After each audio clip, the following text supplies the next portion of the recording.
G'day, Tragic here, and welcome back to my channel. I am back in town. I am now home. I've been in Adelaide for a number of months since sort of mid last year, and this channel has been very dead in the meantime. But I've got something really exciting to announce. I've decided to get back into painting miniatures, and I intend to make this a large part of my channel.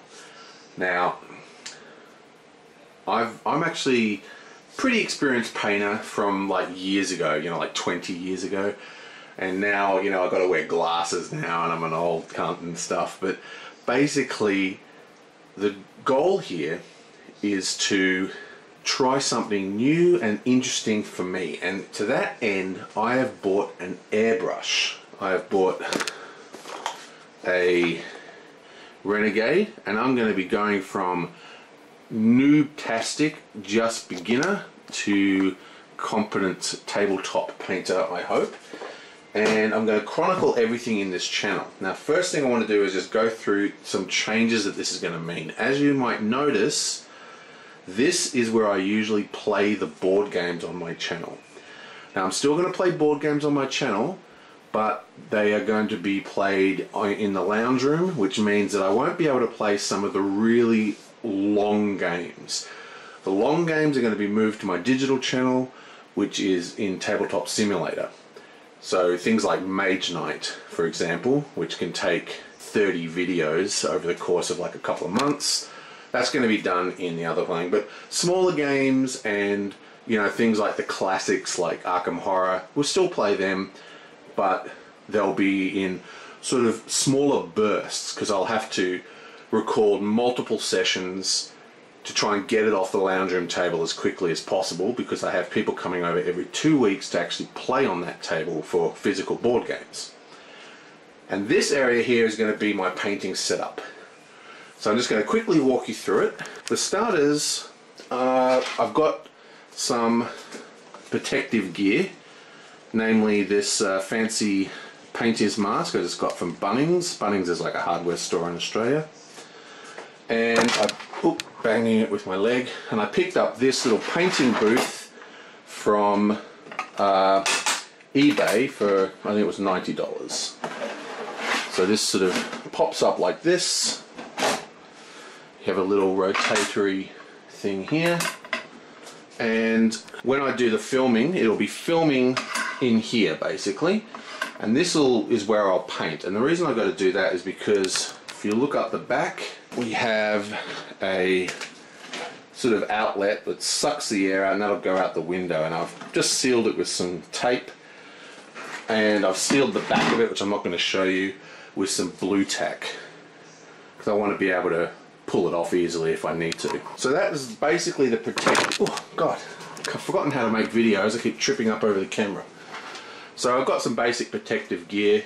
I also picked up a pack of serial killer gloves, but I don't know if I'm going to use these. I tried them on, they're really uncomfortable, and I never used to paint with gloves, so I don't mind getting gunk all over me. So that's pretty cool. Now this thing does make a little bit of noise. Basically, I can figure out how to turn it on. Ooh, wrong button. Where is it? Here. So that's the noise it has. It's pretty noisy, but it's also got a light. Don't know if I'll be using that.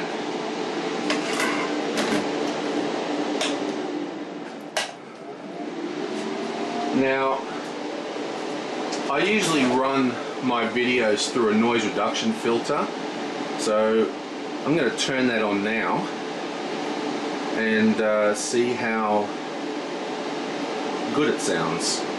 Okay, so the filter's now turned on, so hopefully I'll be able to do my filming and my painting without having to sort of do voiceovers later on, but I may have to switch over to using post-editing voiceovers if this is just way too annoying and loud.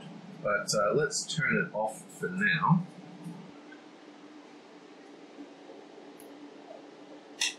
And we'll just Oops. Close this up. Push it up to the back. Now down here, it's going to be hard to see because it's black and it's dark down there, but that is the air compressor I bought, and this is the airbrush. So it doesn't really do much until I turn it on actually. And this has its own noise as well. So hopefully I'll be able to use the noise reduction on that as well, but it's pretty quiet, so I don't think I'm going to bother. But this is the airbrush, so you just push down to use it and you pull back to add paint from the pot up here, and that's pretty much the whole thing.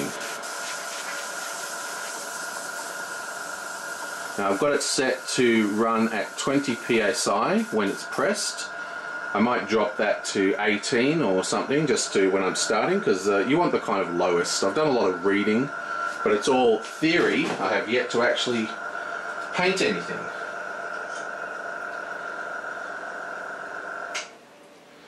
I also picked up a set of paints. Now this is Viaggio, or I don't know how to pronounce it, these guys. Set of paints designed specifically for airbrush. So they're already thinned, comes with its own thinner. I'll probably be making my own thinner. I used to make my own thinner back in the day because, well, I've got access to very high quality alcohol. So we've got some thinner, you know, a whole bunch of paints that are ready to go, plus I have all my old existing paints. So quite a lot of cool stuff. And this is the Model Air version. There's also, I know this is Game Air, so this matches their game colors, which matches the Games Workshop colors. So that's that. So paints, compressor, airbrush, and, you know, gas thing. Now there's a lot to work out what to do here to get everything. It's going to be a bit of a trial getting everything to fit in. I'm going to have to do some reorganizing of the space. Probably have to get rid of that printer, for example, and I might have to reclaim this space here. That's a black and white laser printer that I use for work that's so fast. So the real question is, what am I going to be painting? And we're basically going to be looking at a number of different games. The goal is to paint Mythic Battles, Galaxy Defenders, and probably Mice and Mystics are the first ones on the block. Now, the reason why I got the airbrush is just to re-vitalize my interest in painting, because like I said, I've been painting on and off for years and years and years. I tried about 4 years ago to start up again, and I just couldn't get into it. Painted some shocking figures that looked so bad it depressed me. So I thought this time I'll try something brand new to sort of get me really interested. So it was a little bit more expensive than I thought getting everything set up. Like, you need the compressor, you need the new paints, you need the special air sucky thing over here. So the goal now is to use it. And what I've done also is I've subscribed to an interesting thing called Asset Drop, which is a little box opening I'm about to do. I'm going to do that in another video though.